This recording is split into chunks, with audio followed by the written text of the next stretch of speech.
I am surrounded by wrestling fans. Not sports entertainment fans. Professional wrestling fans! Professional wrestling! This is it! This is us standing up! This is the Wrestling Matters Podcast, a podcast that stands up for professional wrestling. Why? Because wrestling matters. So join the revolution, because the revolution is now. Well, enough is enough, and it's time for a change! Professional wrestling! This is it! This is us standing up! Yes! Yes! Yes! Yes! Yes! Yes! That's 13-14!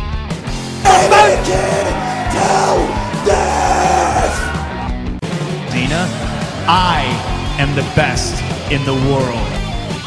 'Cause that's the bottom line! 'Cause Stone Cold said so! What's going on, ladies and gentlemen? Welcome to another installment of the Wrestling Matters Podcast. How are we all doing? We are doing very well, I hope. Another installment of the Wrestling Matters Podcast, guys. My name is Anthony Walker. You are listening to the Wrestling Matters Podcast, and on today's show we're going to talk Raw, Smackdown, NXT, Payback, review as well. A few things here and there. TNA, if I mentioned that, I apologise. Ring of Honor, and yes, Insane Championship Wrestling as well. Another installment of the Friday Night Fight Club. Hope you enjoyed last week's run through of what happened on there as well. Also, we're going to talk a few things here and there as well. I'll do a rant probably at the end of the show, but I want to kick off this week, guys, with another rant, quite frankly, and in terms with the Payback pay-per-view as well. But before I do that, check out everyone on the Swerve Talk Network. The Swerve Talk Network, ladies and gentlemen, where you can listen to Max Wrestling Podcast, Offshoot Radio, Sunday Segway, and Evan McCabe's podcast when he's back from illness. I don't know if he's back from illness still. I don't know. I haven't talked to the guy yet, but sending a shout out to you, sir. Hope everything is well, all is good. And check them all out on the Swerve Talk Network each and every weekend. Saturday, Sunday, Monday. I am the last one on the Monday. So be sure to check them all out, guys, and enjoy the product that is Sunday Segway. Because like James Belmont once said, guys, we are the elite in podcasting. Wrestling podcasting, of course. Also, guys, hope you guys enjoyed the Mystery Island thing last week with Jimmy Havoc as well. Be sure to check out Mystery Island. All the links will be in the description below. Check out their Facebook page for more information on who else is coming to the Mystery Island. 56 to 58 Oxton Road in Birkenhead in Liverpool. Get yourself over there. Merseyside, whatever they call it. Liverpool, Merseyside, Everton. It's all the same. Get yourself over there nonetheless. And like I say, if ever I'm in town, I'll make my stop by. No doubt. That'll be the first place I'll be going. No doubt about it. So get yourself over there. You never know who's coming. For more information, like I said, check out their Twitter and Facebook pages and their websites for more information on who's coming down, because you never know who might be coming. And that was a huge deal for them getting Jimmy Havoc in last week, so hopefully things have panned out and things have went well. Right, guys, now I've got the promotions out the way and everything, and also, guys, forgot part 2 of Andrew Lockhart interview as well is today on the podcast, so listen out for that. Hope you enjoyed last week's part 1. Part 2 will be today. Will there be a part 3? I don't know, but we'll have to wait and see. Now, guys, I want to talk about one thing before we get in, to it, before I play the Raw audio in the next part. One name comes to mind when I talk about this. Michael Cole. Now, as we all did, I watched Payback on the network, or at least I tried to. I watched Payback on the network last week, and like I said, you'll hear my review on the Payback pay-per-view later on in the podcast. But as I'm watching it, is it me, or am I the only one who thought Michael Cole had a hell of a nightmare? Oh my God, did he have a nightmare? I mean, there were 2 key points of his commentary. I mean, I thought JBL was bad, but fuck, did he have a nightmare? That must have been his worst night as a commentator in my eyes. I mean, this guy picks out, there's 2 things that came to mind. One, during the Kevin Owens-Sami Zayn match, which was a good match, by the way, and it did steal the show. Kevin Owens and Sami Zayn match, there was one spot in the match where Sami Zayn managed to hit Kevin Owens with what they call a Michinoku driver, or in Michael Cole's terms, the Blue Thunder Bomb. Cole called it the Blue Thunder Bomb, and then a couple of seconds later, after that spot, Zayn managed to do the Blue Thunder Bomb, which is the back suplex, when you lift him up, like if you're going to do atomic drop, but as you lift him up, you spin him around, and you drop him like if you're going to do like a power bomb, or if you got him into like a sunset flip position, or after you've flipped over and rolled him up into the cover kind of move. And I'm sitting there thinking, and you'll be able to see it as well if you check out my videos that I'll put up on YouTube of the highlights of what happened that night. You know, you think to yourself, I mean, I shouted at him, it's a fucking thing, man. It's a fucking Michinoku driver, you moron. And then top it all off, later on as you're about to do the match, the AJ Styles match, Michael Cole runs through what AJ's done before you got to WWE. And he manages to mention the New Japan Pro Wrestling, IWGP. Michael Cole says IWGP, but instead of saying that, he goes IGWP. And I'm thinking, he's either nervous that Ronaldo's, is after his spot on SmackDown. He's after his spot because Michael Cole is the voice of Raw. He's the lead, you would think he's the lead announcer of WWE. And after that, you got to be thinking, Ronaldo's got to be thinking, that'll be my spot at the rate he's going. I mean, obviously, Mauro Ronaldo's got a long way to go. I'll say that for you. And nobody likes Michael Cole anyway. Everybody wishes they'd bring back JR. But fucking hell, did he have a nightmare payback, man. It was hilarious at times, but it was just so frustrating, and you think, what the fuck, seriously. But it was hilarious nonetheless. But, it was just like facepalm moments. And I can't wait to see the episode of Botchamania where they put that on, because I'll tell you this right now, they're going to fucking grill him on that. And he's going to watch Botchamania thinking, oh my fucking God. He's going to be so embarrassed. And I wonder what I'd love to have been on the fly on the wall when Triple H and Vince spoke to him backstage, mainly Vince, spoke to him backstage, man. I'd have been pissed. I mean, there's so many mistakes you could make. But the fact that this was on a fucking pay-per-view, Jesus Christ. But in any event, guys, that's just the way it is. We all make mistakes nowadays, but I don't care what anyone says. Michael Cole had a fucking nightmare Payback pay-per-view. But with that being said, ladies and gentlemen, I'm going to end this little part here. I'll be right back right after this with the Raw review, and then I'll come back with the Smackdown and NXT, and then after that I'll play the Payback review as well, and then I'll do TNA, Ring of Honor and ICW, and then after that I'll play part 2 of Andrew Lockhart. So it's a big episode, guys. Stay tuned. If you like the Wrestling Matters podcast, why not check out their Facebook page at facebook.com/WM podcast and like the page and show your support to the podcast that stands up for professional wrestling, the Wrestling Matters podcast. Wrestling Matters, wrestling fans. There's only one wrestling podcast that gives you honest, uncut opinions and the most unique trivia since WWE did The Weakest Link. And the only place you can hear the show-stealing podcast promo every single week. Covering WWE, TNA, Ring of Honor, Lucha Underground.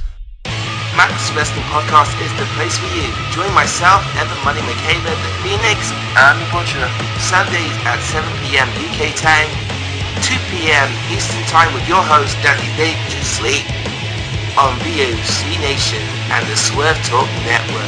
Go to maxwrestling.wix.com/maxwrestling or follow us at maxwrestling UK for more details. Give in to the madness.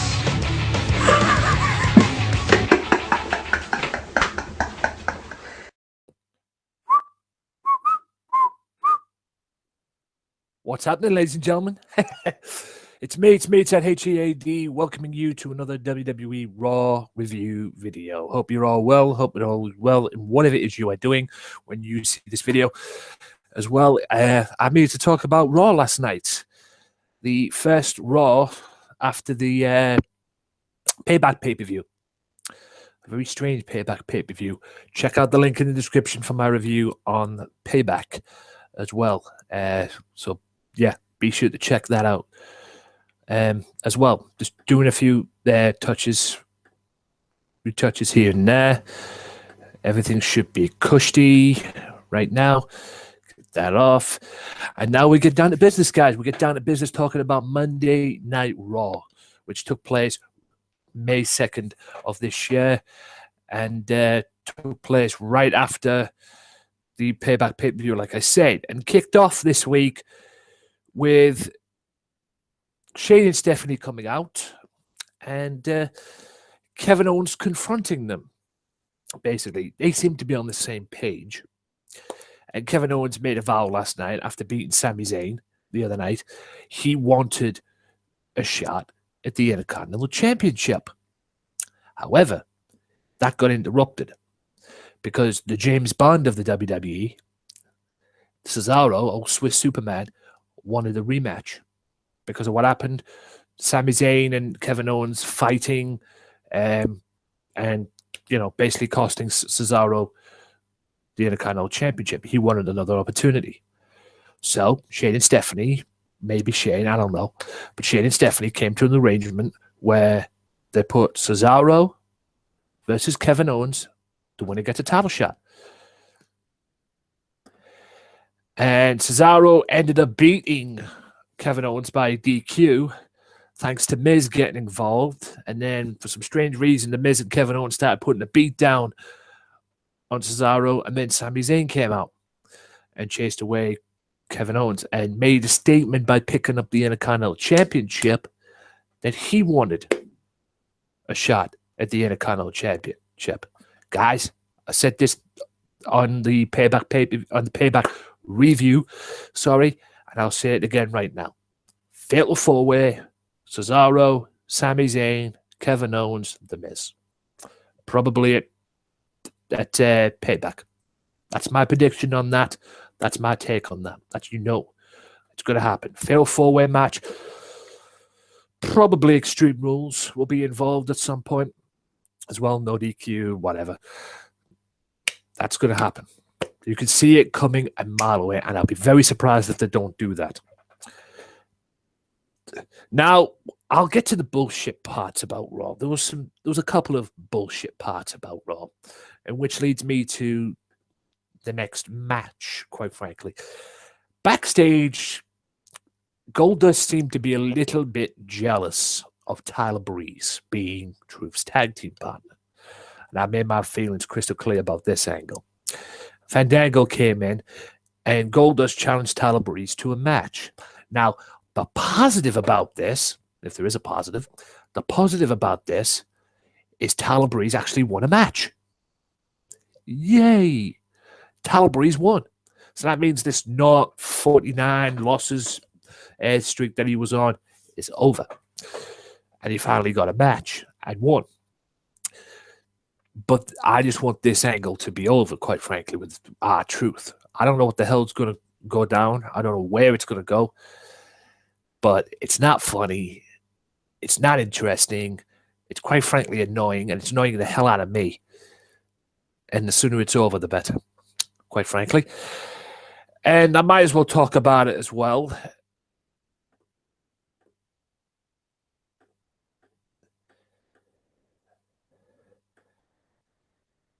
You know what? I'll do that later. The tag team champions, the New Day, came out and were interrupted by the Vaudevillains and then the Dudley Boys.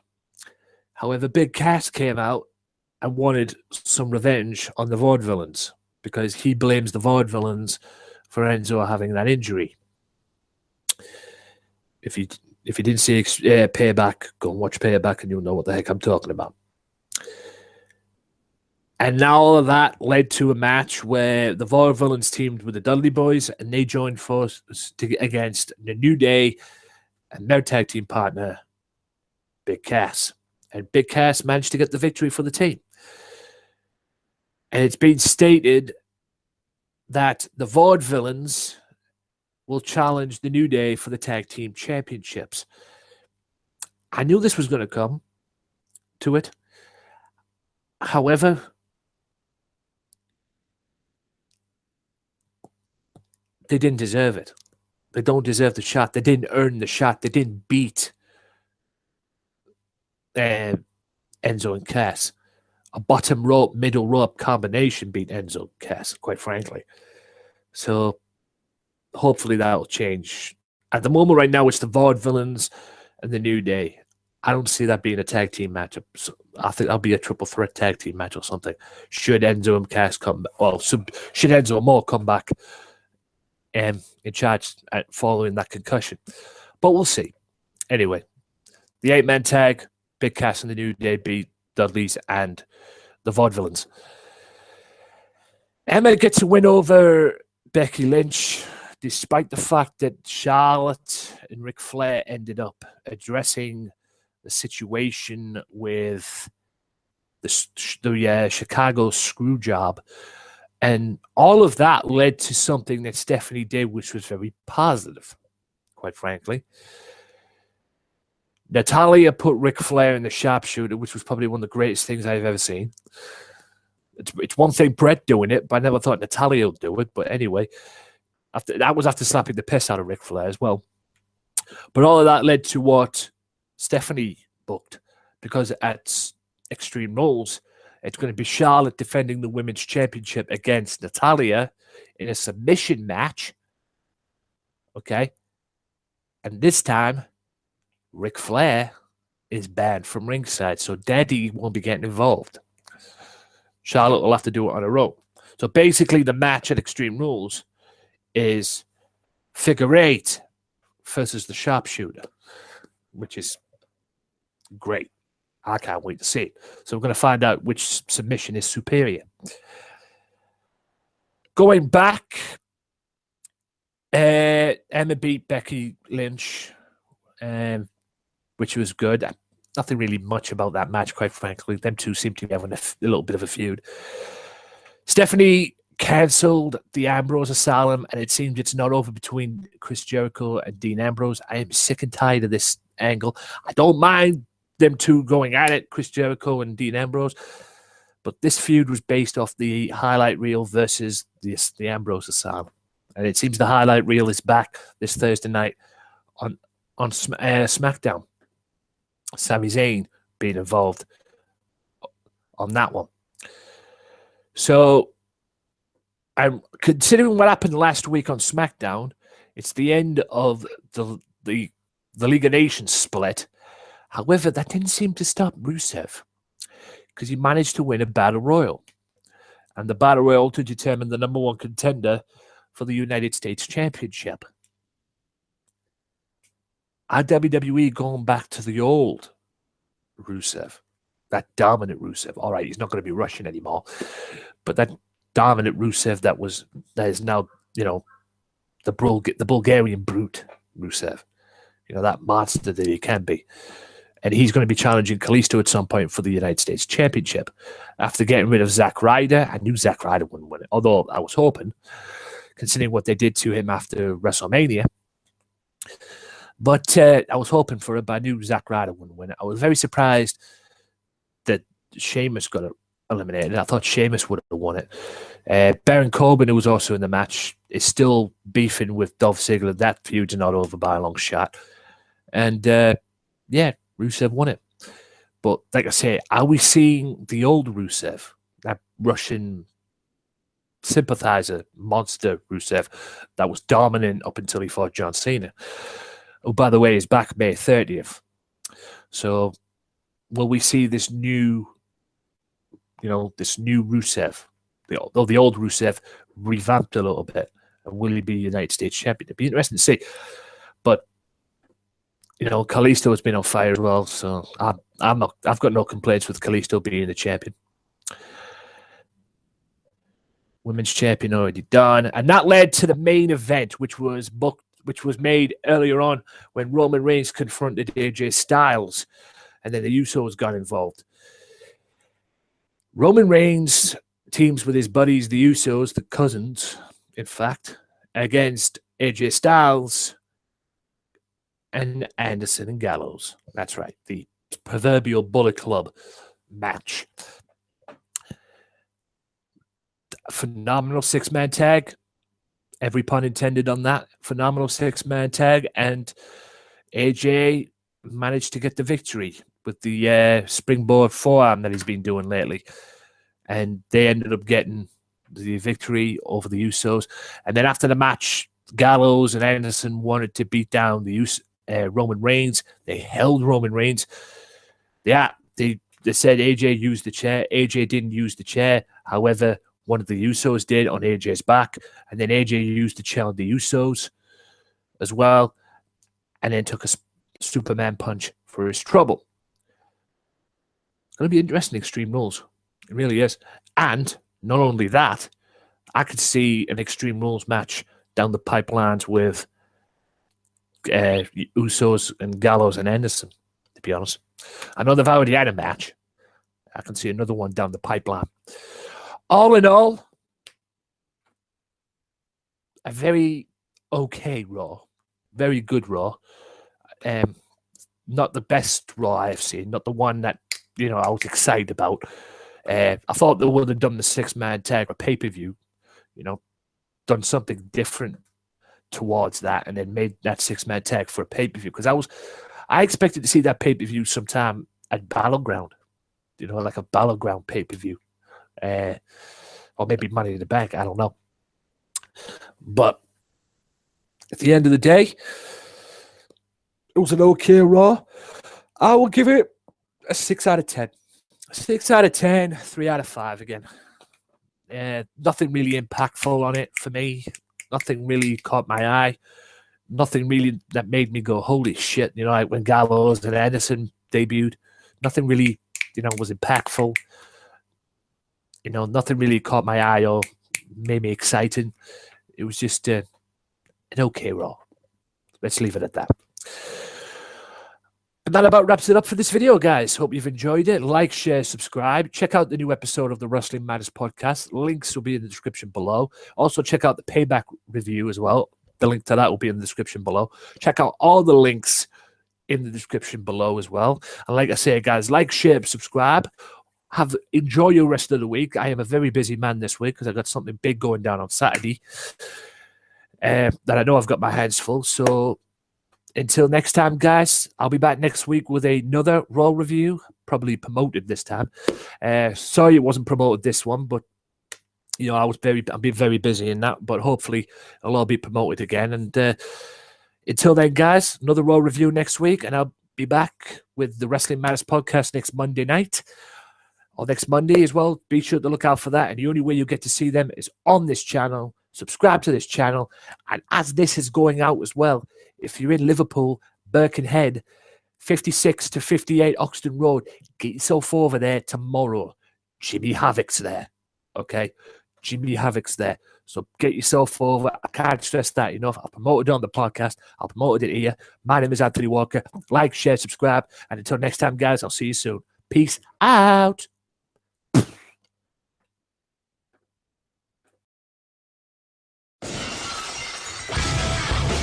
Be sure to listen to the Sunday Segway Wrestling Podcast. What?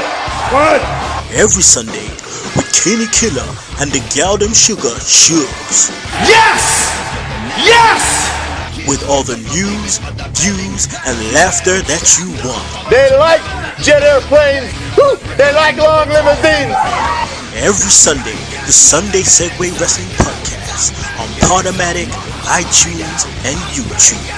So why don't you choke on that, slap nut?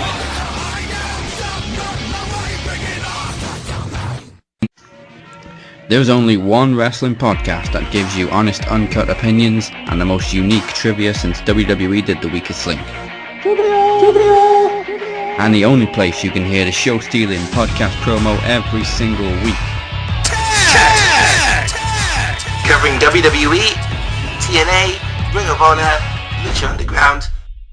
Max Wrestling Podcast is the place for you. Join myself, Evan Money McCabe, the Phoenix, and the Butcher. Sundays at 7 p.m. UK time, 2 p.m. Eastern time with your host, Daddy Dangerously, on VOC Nation and the Swerve Talk Network. Go to maxwrestling.wix.com/maxwrestling or follow us at maxwrestlinguk for more details. Give in to the madness.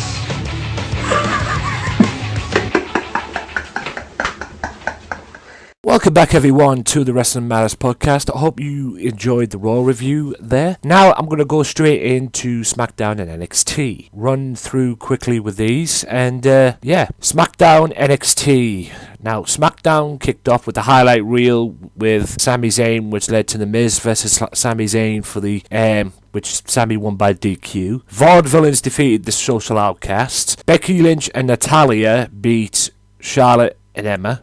Natalya hitting the sharpshooter on Emma. Rusev beat up Zack Ryder.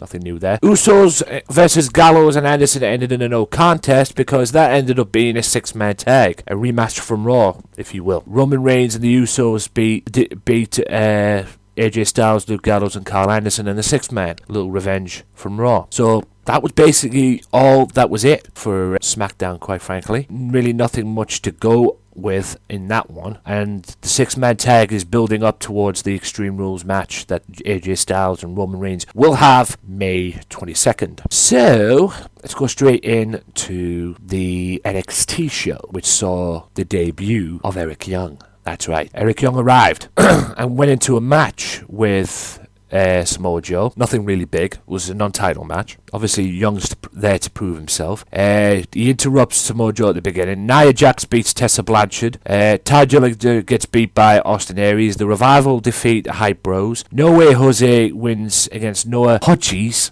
I hope I said that right, rather. And Samoa Joe ends up beating Eric Young, which is kind of weird, to be honest with you. Samoa Joe wins his first match against Eric Young, and Eric Young loses his first match. Anyway, the former heavyweight champion got his second win, taking Joe to the mat with a suplex and connecting with an elbow drop from the top rope, but could only manage a 2 count. Young resiliency only infuriated Samoa Joe, who hit the muscle buster and made Young tap out with a Kakita clutch. And that about ends the NXT. Now, a main talking point, ladies and gentlemen, came on Saturday that I received on Saturday. Just bear with me a second, guys, because WWE, as of Friday, May 6th, are releasing people again. That's right, Black Friday, ladies and gentlemen. Black Friday, not easy to say. 8 superstars have been released. One we already knew. King Barrett, he's announced his departure, which we already knew anyway. He's already announced he wasn't going to sign his contract. The others were Santino Marella, who I thought was retired, to be honest, but he's been released anyway. He can go back and enjoy his retirement. Damien Sandow,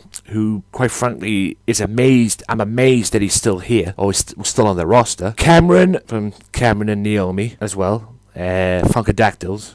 She's gone. Alex Riley, who preferably should have stayed as an NXT announcer, has also gone. And the other 3 were Hornswoggle, who hasn't been relevant since the days he hanged around Finley. Seb Coulter, who hasn't been relevant since, Real Americans. And El Torito, who was definitely not needed since Primo and Epico are coming back. Not the Los Matadores, who were Primo and Epico to begin with, but they're coming back as Primo and Epico, so El Torito is definitely not needed. So it'll be interesting to see what happens now. And I'm glad they're bringing back Primo and Epico anyway, so we'll have to wait and see. That about wraps it up for this part, though, guys. NXT, SmackDown, and a little bit of news there. I'll be back right after this with a Payback review. I'll play the Payback review audio right after this quick timeout, and I'll be back for SmackDown. I'll be back in the other part for TNA, Ring of Honor, and ICW.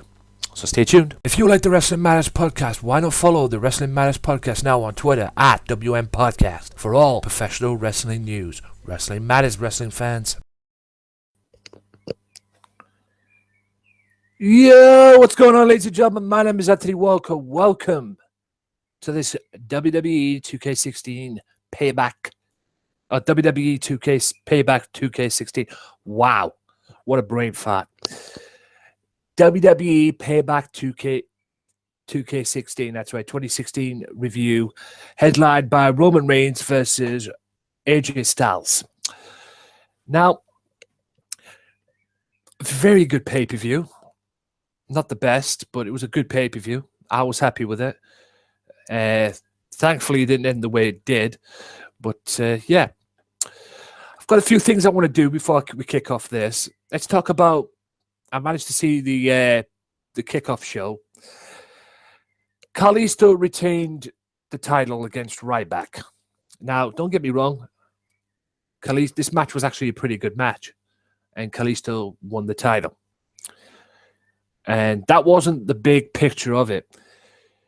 Because at the last minute, they put Baron Corbin and Dolph Ziggler on there.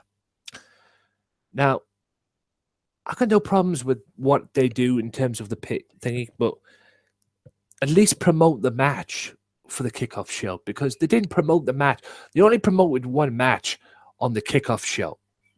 And that was Kalisto and Ryback for the US title. We all knew that was going to be on the pre-show again. But we all know that was going to be on the pre-show. At the last minute, for me, when I turned on the kickoff show, to watch the show, Baron Corbin and Dolph Ziggler's thing came up. I only knew at the last minute that was going to happen. So, I mean, why it was on the pre-show, I don't know. Ziggler got the victory. I don't know if that was good for the thing, but I kind of knew Ziggler would win. It meant more to Baron, for Baron to win, but I knew Ziggler would win. You know, Baron beating him up all the way up until now. Ziggler gets the victory. So it kind of works out that way. The match card itself, WWE number one contenders match for the WWE Tag Team titles ended in a no contest because Enzo Amore got a serious injury, which gave him a concussion. And that's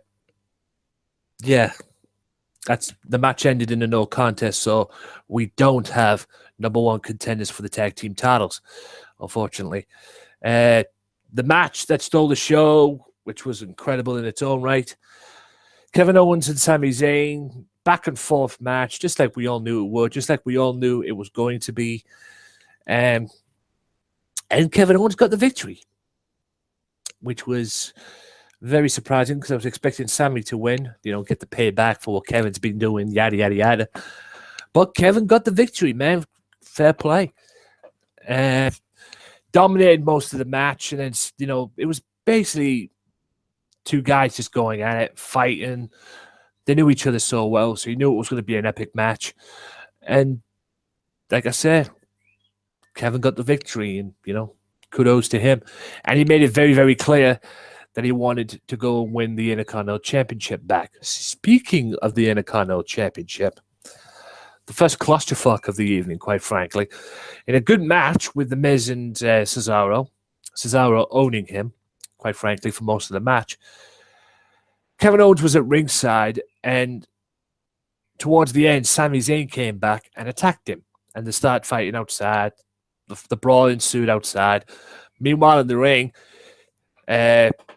Miz was tapping out in the crossface with Cesaro, but Owens and Zayn interfered in the match.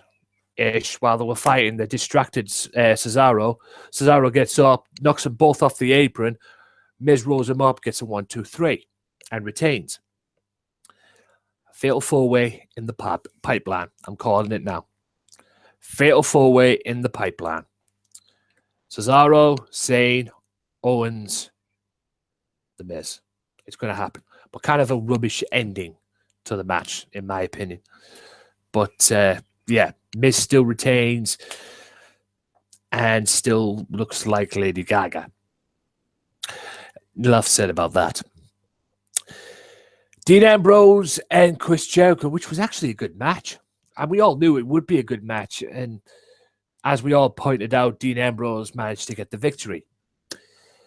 What will this benefit now, Dean Ambrose? Hopefully it'll be a big feud, or hope for him going for a title. Again, maybe the World Championship this time. Going after his brother or something, but I'll get to the world title picture at the end of this. But it was a good match. I knew it'd be a good match. I just didn't see, and I said this many times on the podcast as well, I just didn't see the benefit of this. Dean Ambrose goes from a big high-profile match at WrestleMania. Not saying that Chris Jericho wasn't in a high-profile match at WrestleMania with AJ Styles and beating AJ Styles, but Dean Ambrose goes from Brock Lesnar to Chris Jericho, and that's taken nothing away from Chris Jericho because he is a high-profile wrestler. There's no question about that, and he is on the same level as Brock Lesnar. But and it had the worst build-up to a match ever. Ambrose Asylum highlight reel. Ooh, the highlight reel gets cancelled, and the Ambrose Asylum is born. What a fucking clusterfuck way of building up a match. Oh yeah, we'll use the shows. We'll create a show called the Ambrose Asylum, and we'll use that, and he can take over the highlight reel and have them two collide over that. What? Better ways than that, man. There was better ways than that. All in all, as we knew it would be, it was a good match, and Ambrose gets the victory. Yay. Charlotte and Natalia. Really, WWE? You want to go through a time loop back to 1997 and do what is now going to be known as the Chicago screw job? 1997 called. They want their storyline back. Really? Are you fucking kidding me? This is how you're going to screw over Natalia like that? Charles Robinson, Little Nate, playing the part of Earl Hebner, quite frankly. Yeah, playing the part of Earl Hebner was Charles Robinson this evening. Little Nate. Screwing over Natalia like that, probably one of the hardest working divas or women's wrestlers in the company who's never had a title shot or a title run, and you screw her over like that? Really, WWE? I mean, Jeff Meacham said it on fucking Twitter. You want to go back to 1997? That's how you're going to end that match? God, Bennett. Tell you what, there better be something good bouncing out of this, man, for real. I mean, I know a lot of rumors. Rumors is Sasha's supposed to win the championship at SummerSlam. That's the rumor. But fucking hell, you just royally fucked over Natalia tonight. And me being a Natalia fan, I'm not happy with that, quite frankly. And again, 2016, but you want to go back to 1997? Okay. However, there was a silver lining to that match, and that was seeing Bret Hart and Natalia put both Charlotte and Ric Flair in the sharpshooter. And the fact that I got to see Bret Hart put Ric Flair in the fucking sharpshooter was fucking hilarious and fucking great. And thankfully, thank God, thank the Lord, Bret Hart survived prostate cancer as well. He beat prostate cancer as well. So thank God that has happened. Because trust me, we've lost too many people in 2016 already. We do not need to lose another person. Thank you very much indeed. And thankfully, Bret is alive and well and looking good too, even though he's probably still recovering from it. But all in all, the Montreal screw job is now called the Chicago screw job. Vince's choice to run Raw. Shane and Stephanie. Wow, that was a waste of time. At the end of the day, it's all build up to a possible match between Shane and Triple H at SummerSlam. That's what they're going for anyway. Just a big waste of time, that one, really, to be honest. Shane, Stephanie, who's going to run Raw? We'll give it to them both.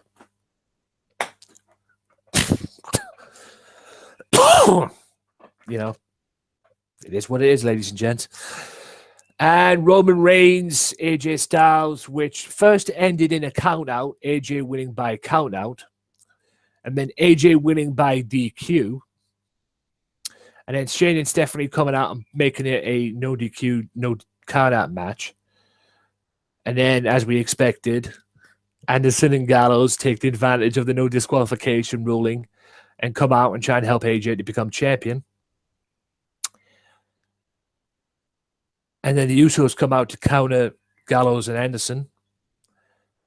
And Roman Reigns managed to retain the championship with a spear and beating AJ. Now, don't get me wrong. Okay, it was a great match. Kudos to both men. Highlight of the match was AJ doing the springboard elbow onto Roman, driving him through the English announce table. Unbelievable.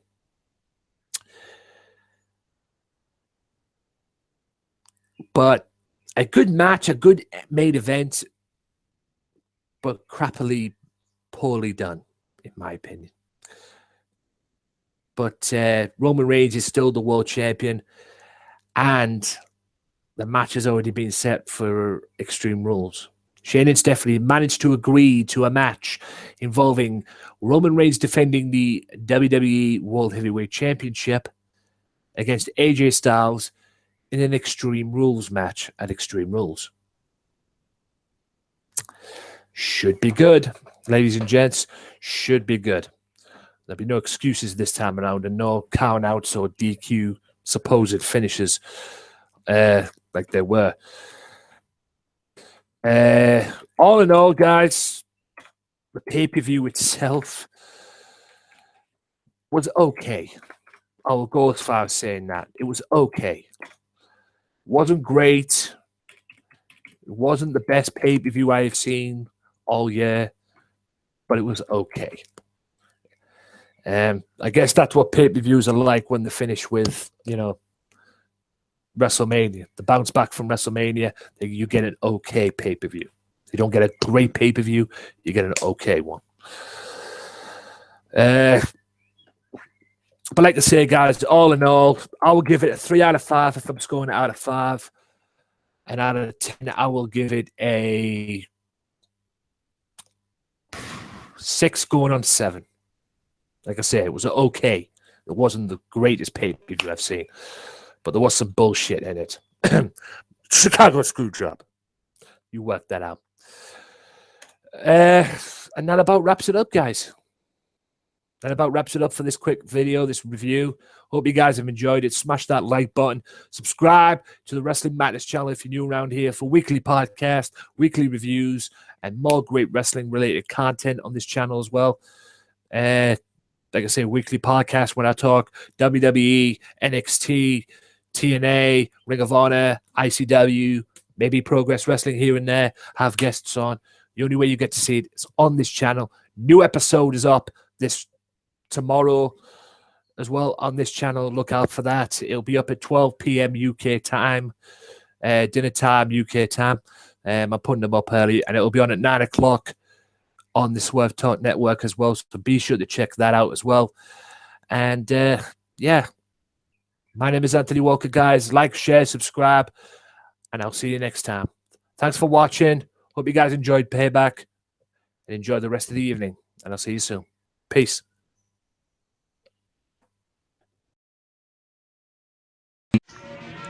There's only one wrestling podcast that gives you honest, uncut opinions and the most unique trivia since WWE did the weakest link. And the only place you can hear the show-stealing podcast promo every single week. Covering WWE, TNA, Ring of Honor, Lucha Underground. Max Wrestling Podcast is the place for you. Join myself, Evan Money McCabe, the Phoenix, and the Butcher. Sundays at 7 p.m. UK time, 2 p.m. Eastern time with your host, Daddy Dangerously, on VOC Nation and the Swerve Talk Network. Go to maxwrestling.wix.com/maxwrestling or follow us at maxwrestling UK for more details. Give in to the madness.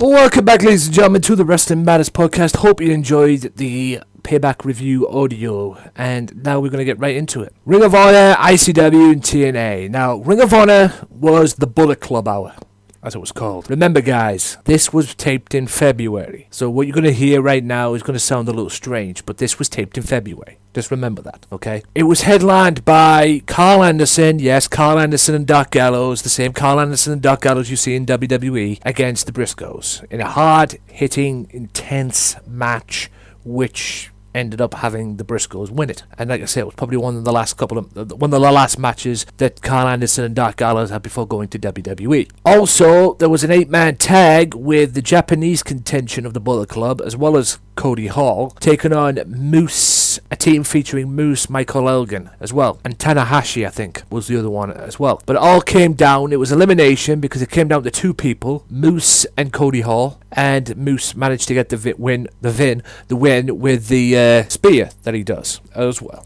So all good in that. ICW had mixed tag match with BT Gunn and the returning Viper against Wolfgang and Kaylee Ray, and it was a good match, and ended in a way that not many people would probably imagine, and you probably couldn't get away with today in WWE. Kaylee Ray pinning BT Gunn. Now, considering what happened to Baromania, the powerbomb through the table and the 2 chairs, and then this, it's all leading up to a match May 8th at a Friday Night Fight Club recording when it's going to be BT Gunn one-on-one with Kaylee Ray. Now, that she's not the first person, and it's not the first time she's wrestled a Mikey Whiplash back in the day. So that should be intriguing. LT Degree at Massimo, and seeing Massimo in there just makes me proud knowing that we had that conversation, that he wanted to be in the ICW, and he's in. So I feel proud that we had that conversation. We had that. You can see all that on the Wrestling Matters channel. Now, he came out and LT throwing his weight around and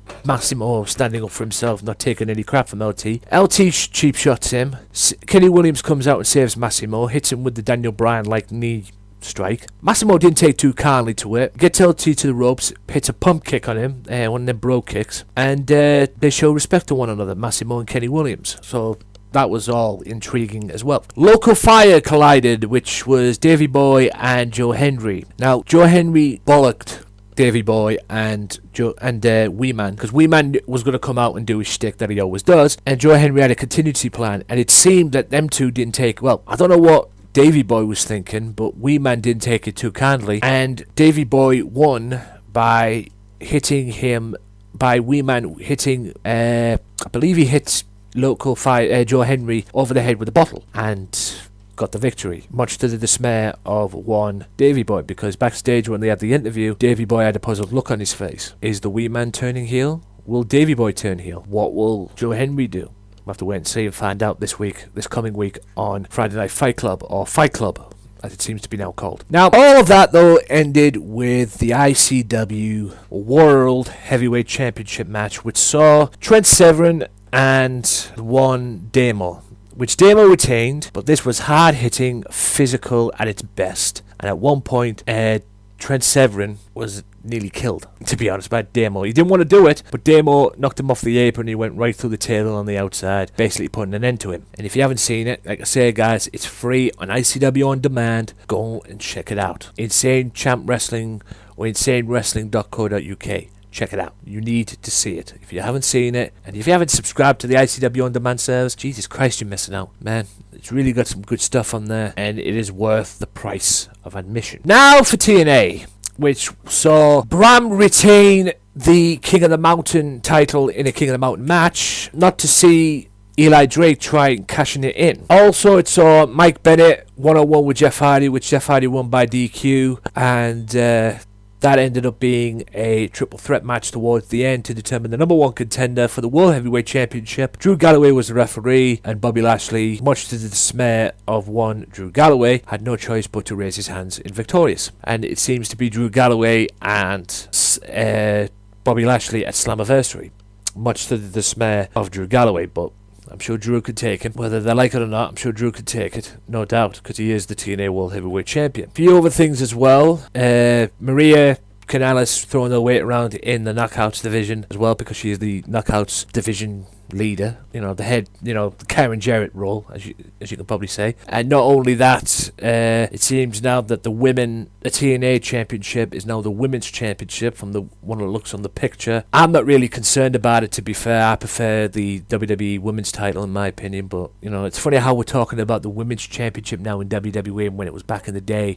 a long time ago, a couple of years ago, we were all talking about the Knockouts division being superior. Funny how that works. Yeah. What a strange world we live in. Decay were raising hell. Abyss ended up beating James Storm. And they're now lonely, I guess, James Storm as well, because, Bobby Roode's not there. I don't know if he's officially left at this point, but, we'll see. I'm just trying to figure out what else was on. I think that about wraps it up for the TNA, guys. Let me see. Keep with me, guys. A lot of stuff happening on TNA, all leading into the Slammiversary pay-per-view, which is coming, I believe it's in June. Last time I checked, Slammiversary was in June. And now TNA have only got 2 pay-per-views in their own right, which is Slammiversary and Bound for Glory. So, and also to add a side note, Matt Hardy gave a promo for the first time, spoke out for the first time since he got Swanton bombed through a table by Jeff Hardy off a balcony, and there's still beef between EC3 and one Mike Bennett. But that about wraps it up for this part, guys. That about wraps it up for the TNA, ICW, and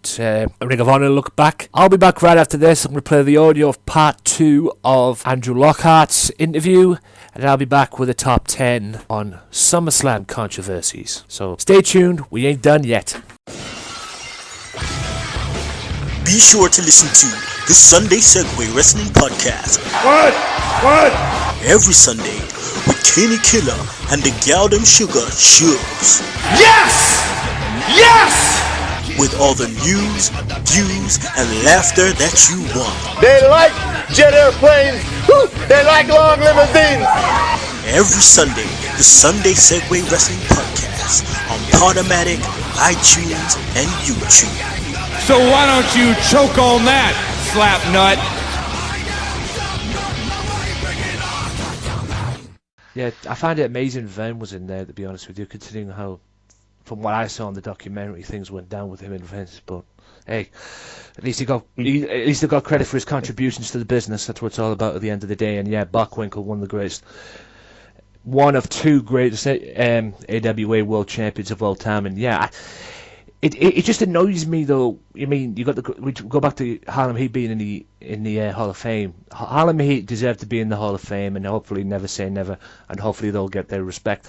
But there is a long list of people who should be in the Hall of Fame. I could probably give you a long list of people who, all these other guys, and celebrities getting into the Hall of Fame before guys like Rick Rude and British Bulldog and Owen Hart, but we all know the reason why he's not in the Hall of Fame at the moment. And people like that. I mean, Rick Rude of all people, how is he not in the Hall of Fame? It just blows my mind, all these great people not getting their recognition they deserve. But hopefully, like you say never, and hopefully we can get them all in where they truly deserve. Were you a fan of the product growing up? I was a fan of the product growing up. We lived up in the Minnesota, Wisconsin area, so we were a lot of North fans, is what people call, which is strictly WWE or WWF at the time. And it was funny, when we moved down to Houston, everybody was such a WCW fan because that was down the south with NWA. So when it comes to being a fan of the product itself, pretty much with everything. It's just always been a part of my life, and I've always just been such a fan and such fascinated with everything that WWE does. And it might not be the popular thing to say, but even when they do stuff involving celebrities, or if they have a segment that might be odd and kind of like, why is this on TV? And just like match to match, different eras, every person that's a part of it, every pay-per-view, I've always been a big fan of it. I see the production side of everything and the positive of everything that they do. I see the negative as well, but everything in life has negatives to it. So again, still to this day, I keep up with it and watch it and just love it. What was the moment growing up as a wrestling fan that made you think, I want to do this? This is what I want to do. It's pretty much always. I know that's kind of a boring answer, but whenever in elementary school, when they would ask you, what do you want to do when you grow up? I always put down pro wrestler. I didn't know how to spell professional yet, but I always put down pro wrestler for WWF, and then draw a picture of me in the ring, like every single year up until I graduated high school. And even when you're graduating high school and they ask you what college you're going to, and I did that and I took care of all that stuff, but it was always like I started training pro wrestling when I was in 8th grade, when I was 14 years old. And so I've been doing this for quite a long time now. And that's just always been, I need to do this. This is something I want to do, and I want to do a career and get paid for something I love to do. I don't want to dread going to work every day, because then you see it as work. I would like to spend my life at doing something fun.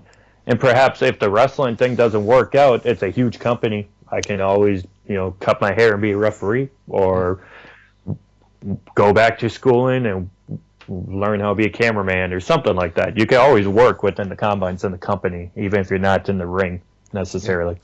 Yeah, and I'm a big believer in doing things fun. Everybody shouldn't be entitled to do what they're interested in doing, do what they need, do what they want to do, not what they need to do.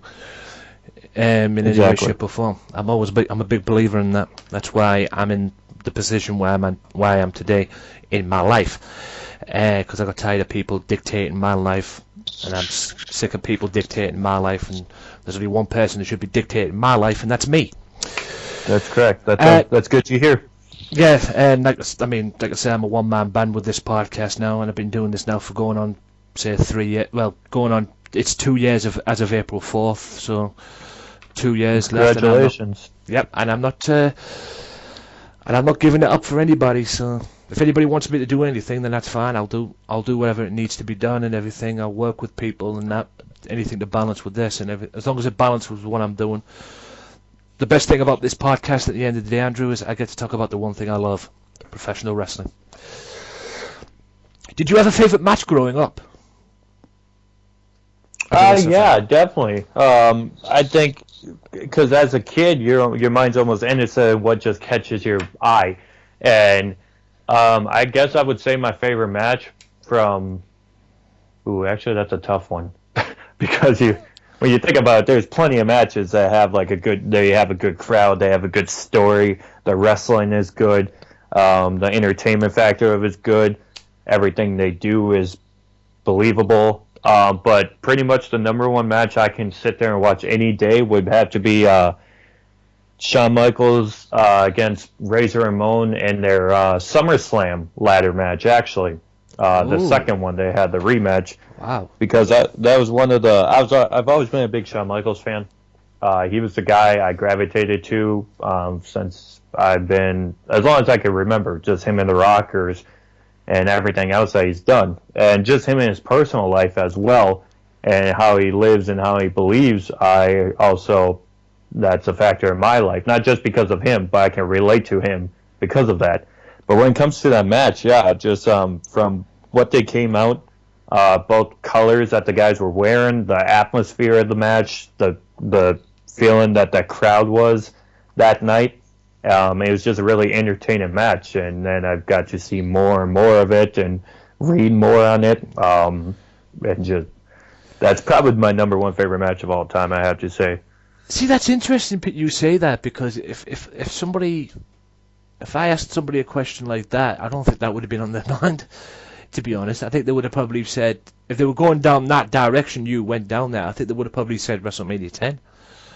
The ladder match at WrestleMania 10, obviously, like you correctly said, the SummerSlam match was the rematch from Mania 10, and Shawn ended up winning that match.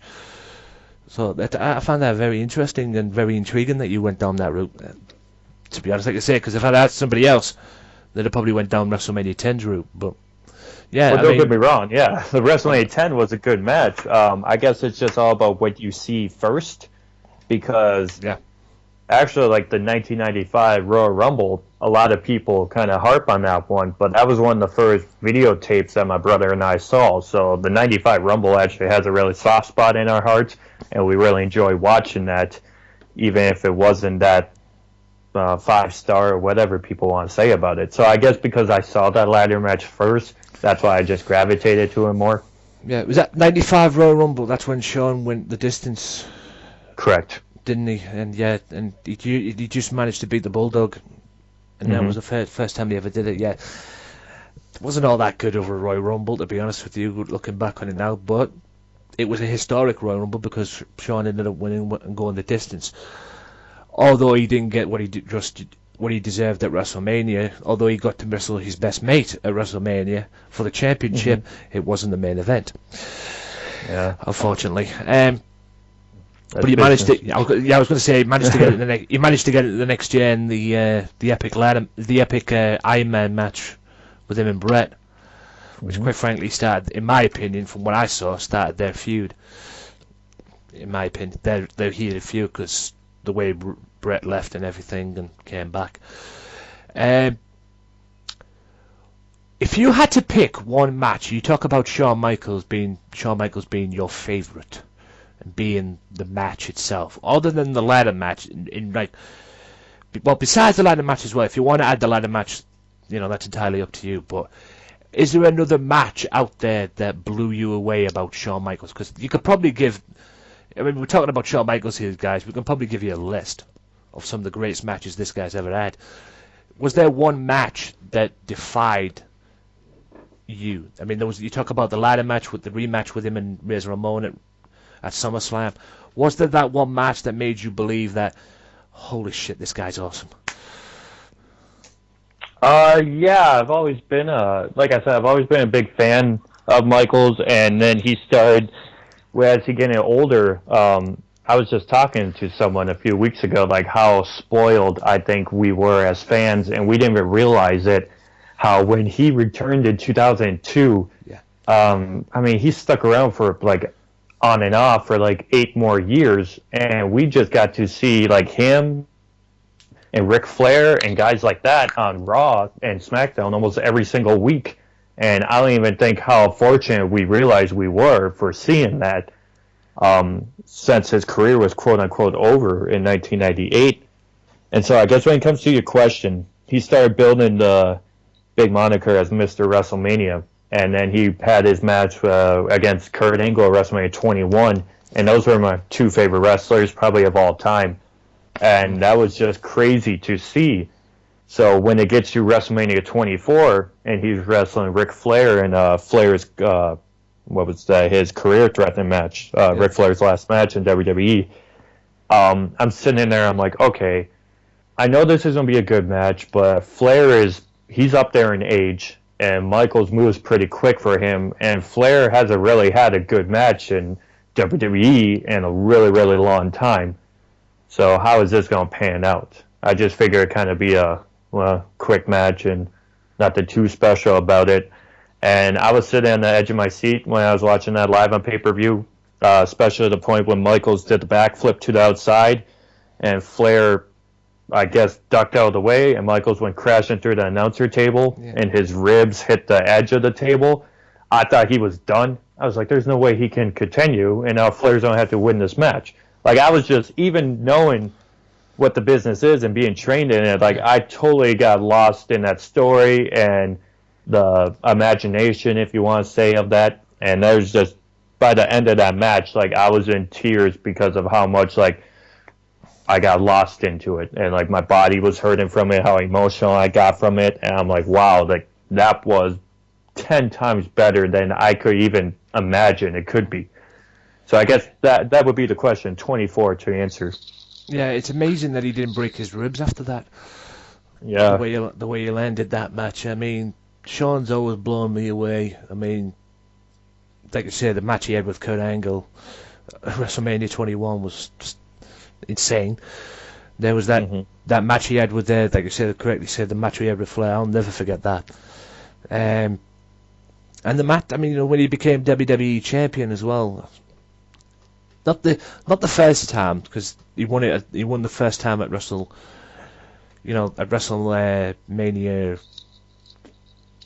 12. Then it went on to 14. It went on to 14, like you say, which ended up being his last match.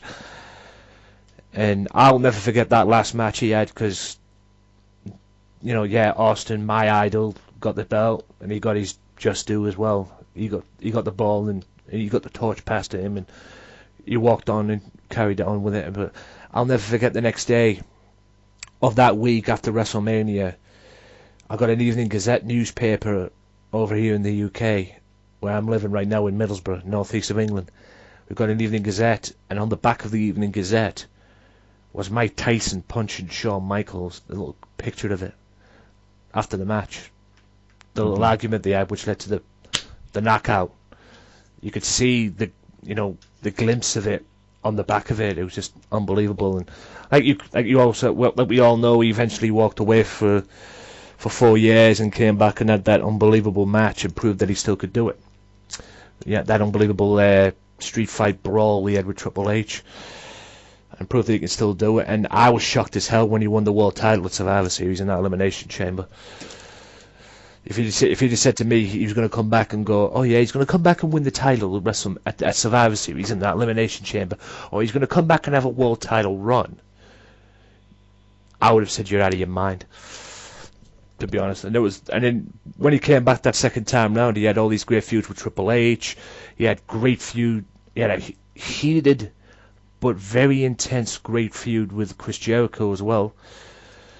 And he proved that he can still do it. And then when he ended up retiring, I mean, that shocked me, because I so wanted him to beat the streak. But he didn't. And we all know what happened to the streak, didn't we? Mm-hmm. With him and Brock Lesnar. Do you have a favorite, growing up as a WWE fan, or WWF back in the day, did you have a favorite pay-per-view or favorite show that you can always remember being, God, I love that show, and I'd watch, and you would probably watch again and again and again, that gave you so many good memories? I mean, I do. I can give you a list. But I mean, did you have one back in the day, and if so, what was it? Yeah, like as I mentioned earlier, like one of the first videotapes, VHSs that we got, me and my brothers, were WrestleMania 8 and the Royal Rumble in 1995. Wow. So, like, those two, like, they're not really popular in a lot of wrestling fans' eyes, but those are the first two videotapes I remember getting as a kid. And I think we found them on sale somewhere, and so we just got those, and those are pretty much like the favorites. I can always sit down and watch those and always enjoy them like they're the first time I watched it. And as I got older, there's few pay-per-views that stand out to me. Like, I enjoy WrestleMania 22 has always been like a favorite of mine, because I remember the build-up of that and being so excited for that to come up. Same with 21. And then there's also, if anybody hasn't watched this pay-per-view from start to finish, I would have to say Vengeance of 2006, I believe. It's right when DX just got back together. Triple H and Shawn Michaels, that is. And so they main evented against the Spirit Squad, which was a decent match. But the rest of the card, you had like Edge and RVD on it.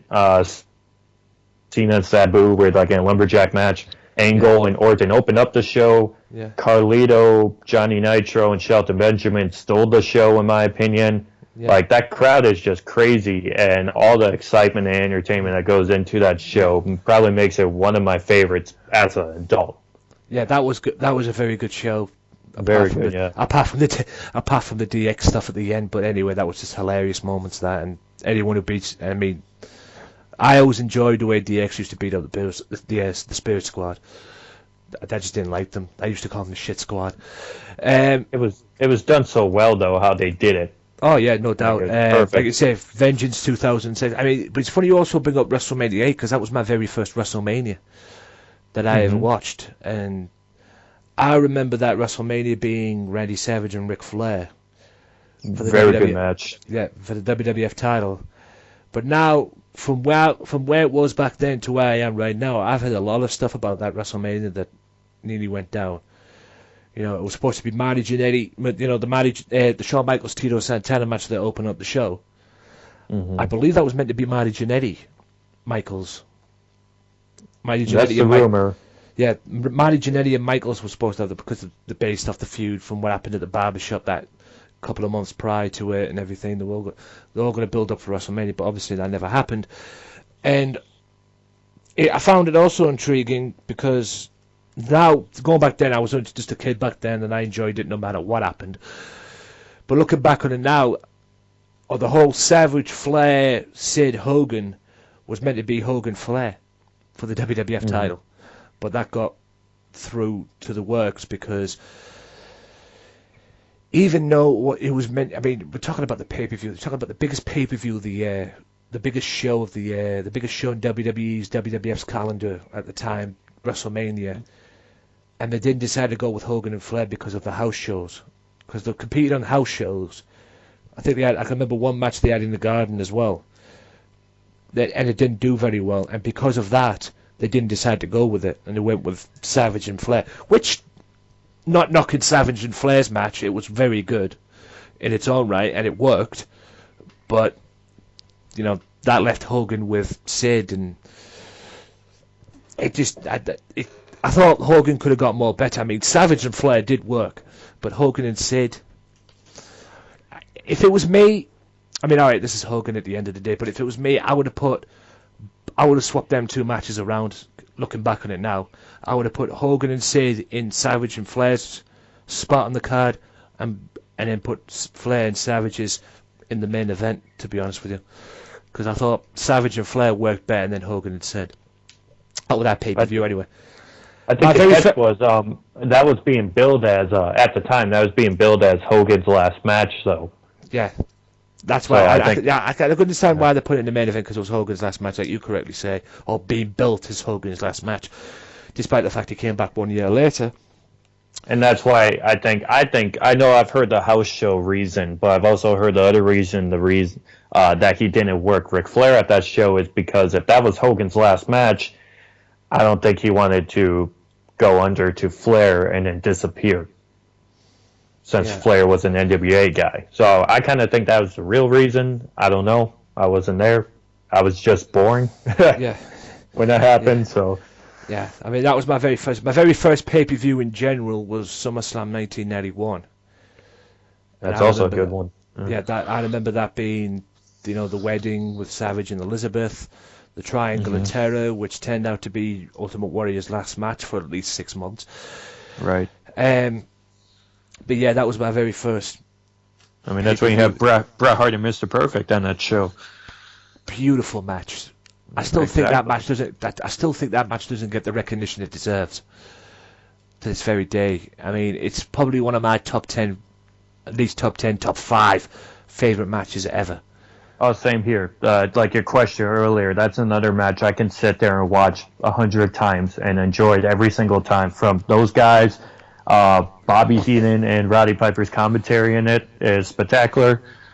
Like, I could also watch that match any day. Yeah, I mean, and this is just my opinion, I don't think that match get the recognition it deserves, man. I mean, that's just so good. And considering the fact that Perfect was injured going into that match as well, just makes it even more special, because he didn't have to show up, but he did. And like you say, he loved working with Bret. And they continued their little rivalry they had when they both went to WCW as well. I mean, but that match is probably their best match, actually. And then they had another match with the King of the Ring as well, which was not as good, but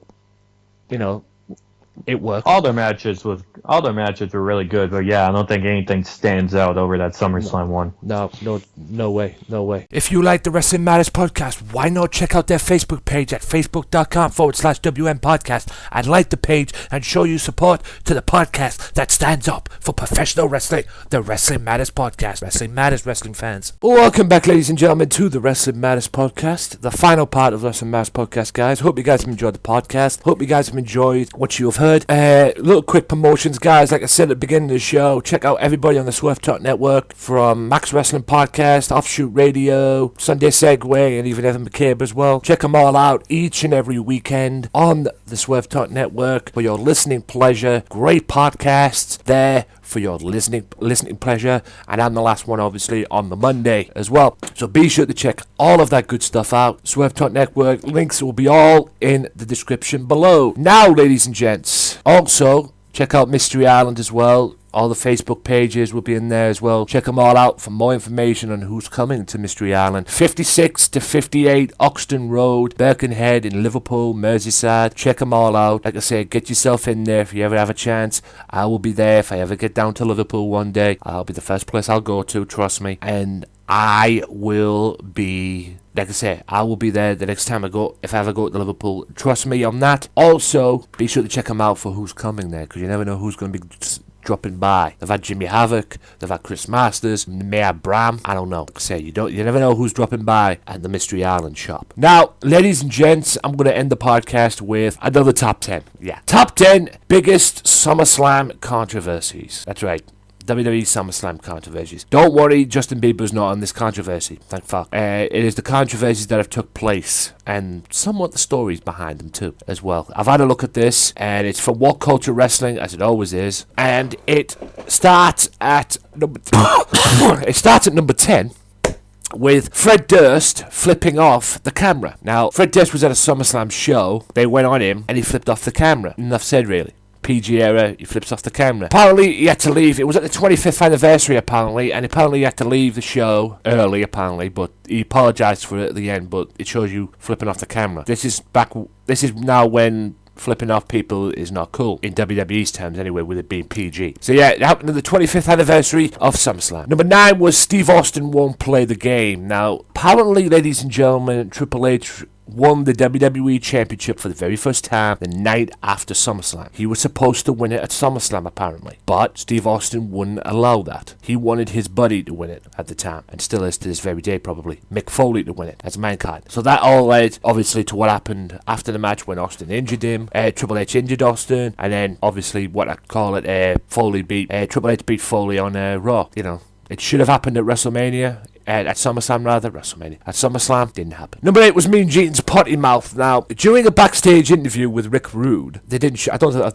they ever showed this. I think they did at one point. But he's trying to deliver or cut a backstage interview with Rick Rude and Bobby Heenan, and as he's doing that, the sign behind him, the SummerSlam sign behind him, falls to the ground, and he turns around and goes, "Fuck it." Enough said, really. Head is number 7. Now, what does everybody want? A head. What everybody needs. Head. Yada yada yada. We all know about this. The Job Squad. Al Snow's sidekick, if you can call it that. Apparently this was on a doll, if I remember correctly, and parents weren't very particularly pleased with it, if I remember correctly. Apparently they weren't particularly pleased with it being, a doll. They weren't particularly pleased with the fact of a wrestler carrying a woman's head as a doll. So they had to take it off, apparently. That's what I've heard. As ridiculous as it may sound, ladies and gentlemen, it's just ridiculous. Ridiculous stuff. So they had to sell the character separate, They had to sell the character separate. It was just ridiculous. Next one was Nexus. Rest in peace, Nexus. Basically, John Cena killing the group at SummerSlam, which is being told. And the reason why Nexus didn't lose, ladies and gentlemen, here's a little hint for you that don't know. The reason why Nexus didn't win, their match at SummerSlam, that big match at SummerSlam, right? The reason why they didn't win is because all the agents had, control of what was going on in the match. Guess who had full control of the booking of the end of the match? The finish. John Cena. That's why John Cena ended up winning. And even Edge, Chris Jericho, and even now John Cena himself has turned around and said it was a bonehead decision on their part, because we all know, looking back, Nexus should have won to establish them as the greatest heel, as a heel group. So basically, not only did John Cena kill the Nexus, he also killed Wade Barrett's career. Next one was Luger winning by a countout. Now, this was back at 93 SummerSlam. This was supposed to be, the match originally planned for 93's main event at SummerSlam was supposed to be Bret Hart versus Hulk Hogan. That did not happen, of course. So they had Yokozuna, who won the title of King of the Ring from Hogan, face Lex Luger. Now, the plan was for Luger to go over and become the champion. But from what I heard backstage, from what I hear through the grapevine, if you will, people were going to riot or walk out or protest or whatever if Luger won the title, because many people believed Bret should have become the face of the company. So Vince, being Vince, had Luger win on the countout. Despite the fact that after he won the match on the countout, Luger, he celebrated like he won the championship. All the confetti came out, the balloons came out and everything. So if you go back and look at SummerSlam 93, it was probably fucking ridiculous to you. And you would be right. Next one was Octopus in a washing machine. Now, Octopus being Shawn Michaels. The plan for what was probably the greatest birthday weekend of my life was SummerSlam 05, Hogan versus Michaels. It wanted to be a babyface versus babyface match. However, Hogan being Hogan wanted it to be a heel match. Babyface versus heel. So Shawn played the villain. The plan was for Hogan to win and for it to compete and keep on going. This feud keep on going. Shawn Michaels eventually getting a win, then Hogan getting a win. I think it was about 3 matches series or some shit like that. However, Hogan at the last second said that he was only going to wrestle 1 match and he was going to go away and have back surgery. So basically chickened out in a way. That's what people say. So Shawn Michaels went into oversell mode and basically oversold everything in the match. And basically made Hogan look stupid, quite frankly, because he wasn't going to get the matches and everything, and Hogan basically fucked up everything. But in retrospect, looking back on it, Shawn should have probably won the match at SummerSlam. Not only that, Randy Orton probably should have won the fucking match at 06. Well, thinking about it in retrospect at SummerSlam, I think the reason why Hogan went over is because, well, at SummerSlam, he's the Undertaker of it, He has a streak at SummerSlam. Apparently he's never been beaten at SummerSlam. So that was probably why, or one of many reasons why he went over. I don't know. That's just my opinion. The 2K14 press conference. Drunk Ric Flair. Now, Drunk Ric Flair being he who said that Daniel Bryan had no business on the stage. He was basically mortal. And thanks to Ric Flair being completely pissed out of his head, which had a panel featuring people like Daniel Bryan, Mick Foley, Ric Flair, Stone Cold Steve Austin, and Paul Heyman, Drunken Ric Flair also got JR fired. Because JR was supposed to control the whole thing. According to WWE, he didn't, so he got fired for it. And let's just say this, WWE will not particularly pleased with Ric Flair afterward. And like I said, all of that cost JR his job. Jim Ross fired by WWE. JR forced to retire after 30 years of WrestleMania sympathy incident. Reports say video. Ridiculous. Ric Flair's bullshit and JR gets the blame for it. Sick. The next one is the Pile Driver from Hell, which basically ended Stone Cold, or basically was the downfall of Stone Cold. And that was from Owen Hart in 97. The Irish whipped Stone Cold whipped Owen to the ropes. They counted it, and then Owen managed to get Austin in a move, like a tombstone move, and then dropped him on his head, unprotected, and Austin's career was a downfall, despite the fact he won the Intercontinental Championship still. However, he had to forfeit it and all that. But he managed to get it back at SummerSlam. Basically, that was basically the start of the downfall for Austin in terms of his career, which would lead to 99 when he got ran over. Number 1... the Warrior hostage situation. Now, for those of you that don't know this, let me take you back to SummerSlam 1991. Warrior was not particularly pleased with the pay that he was getting at the time, from what I heard, and demanded more money, and held Vince McMahon up for more money and said that he wasn't going to do the main event, or one of the main events, which was Hogan Warrior against the Triangle of Terror. So Vince McMahon agreed to pay him, but when Warrior finished the match and done the match, Vince fired him and let him go. But the whole thing was the shit, basically, because good 6 months later, Warrior comes back at WrestleMania 8. So, you never hold anybody up for money, guys. Otherwise, you'll end up like the Warrior. Pin slip. Or P45. Whatever you are. But, like I say, it was all for crap. Basically, it was all for rubbish, basically, because 6 months later, after that, he comes back at WrestleMania. Go figure. And there you have it, guys. That about wraps it up for this episode of the podcast. Hope you guys have enjoyed it. Hope you guys have enjoyed the episode there. Sorry, I'm just doing a little something there. A little thing. Hope you guys have enjoyed the episode. Check out the Wrestling Matters channel, AJW Wrestling Matters. Also, check out my games channel as well, www.youtube.com/Games Matter channel. This has been episode 110 of the Wrestling Matters podcast. Thank you so much for your support, guys. It's been absolutely amazing. Hope you've enjoyed the show. And until next time, guys, my name is Anthony Walker. And for episode 111, see you soon. Peace. Well, enough is enough, and it's time for a change. Professional wrestling, this is it. This is us standing up. Yes, yes, yes, yes, yes, yes! That's 13-14! Make it till death! Cena, I am the best in the world. Cause that's the bottom line. Cause Stone Cold Simpson.